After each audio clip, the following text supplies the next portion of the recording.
गली में मीरा नाम की एक साधारण सी औरत रहती थी। मीरा का मायका पास के गांव में था। शादी के बाद से ही वह अपने मायके जाने का मौका तलाशती रहती थी, क्योंकि वहाँ उसकी माँ रहती थी और उसकी सबसे प्यारी नंद मोटी नंद। मोटी नंद असल नाम सीमा था, लेकिन सब उसे मोटी नंद कहकर ही बुलाते थे। वजह यह थी कि वह हंसमुख, थोड़ी गोल मटोल और खिलखिलाती हुई लड़की थी। मीरा को उससे बहुत अपनापन महसूस होता था।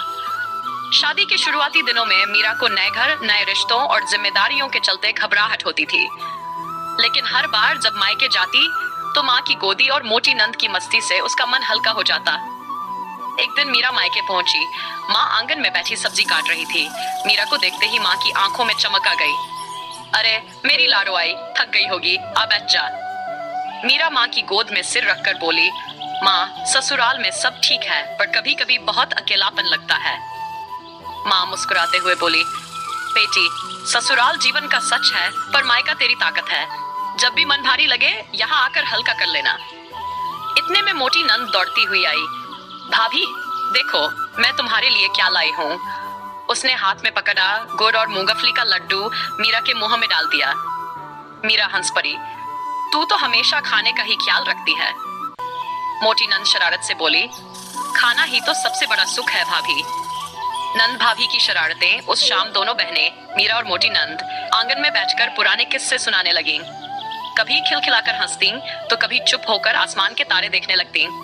मीरा ने कहा, तू मेरी सगी बहन जैसी है सीमा, तू होती है तो मायके की रौनक दोगुनी लगती है। मोटी नंद बोली, भाभी जब आप आती हो तो घर में त्योहार जैसा लगता है। माँ खुश, आप खुश, और फिर मुझे खाने पीने की डबल मौज। दोनों हंस पड़ी। जीवन की सीख समय बीता। एक दिन मीरा मायके आई तो माँ थोड़ी बीमार थी। कामकाज का बोझ ज्यादा था। मीरा चिंतित हो गई। माँ आपको आराम करना चाहिए, सारा काम मैं और मोटी नंद करेंगे। मोटी नंद बोली, हाँ भाभी अब माँ को आराम मिलेगा। चलो मैं सब्जी बनाती हूँ, आप रोटी बेलो। उस दिन दोनों ने मिलकर घर संभाला। माँ बिस्तर पर लेटी संतोष भरी मुस्कान के साथ उन्हें देखती रही। रात को जब मीरा माँ के पास बैठी तो माँ बोली, बेटी मायका हमेशा एक आसरा है, पर असली ताकत तुम्हारे अपने मन में है। मोटी नंद तेरे साथ है, तू कभी अकेली नहीं होगी। अपनापन धीरे धीरे मीरा को महसूस हुआ कि मायके का रिश्ता सिर्फ माँ से ही नहीं बल्कि मोटी नंद से भी गहरा हो गया है। जब वह दुखी होती, मोटी नंद अपनी हंसी मजाक से उसका दिल हल्का कर देती। एक बार ससुराल में मीरा का मन बहुत उदास हुआ। सीमा बहुत अकेलापन है, मुझे याद आ रही है। कुछ ही दिनों में मोटी नंद अचानक उसके दरवाजे पर आ खड़ी हुई, हाथ में वही गुड़ मूंगफली के लड्डू। लो भाभी तुम्हारे उदासी का इलाज लेकर आई हूँ। मीरा की आंखें भर आईं।